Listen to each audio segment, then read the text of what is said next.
The Meghalaya government has announced plans to implement a school clustering model to streamline the education system and reduce the number of schools in the state.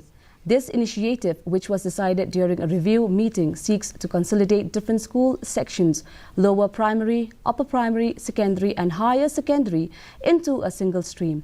With over 14,500 schools in the state, the restructuring aligns with the national education policy to ensure stability and decrease student dropout rates.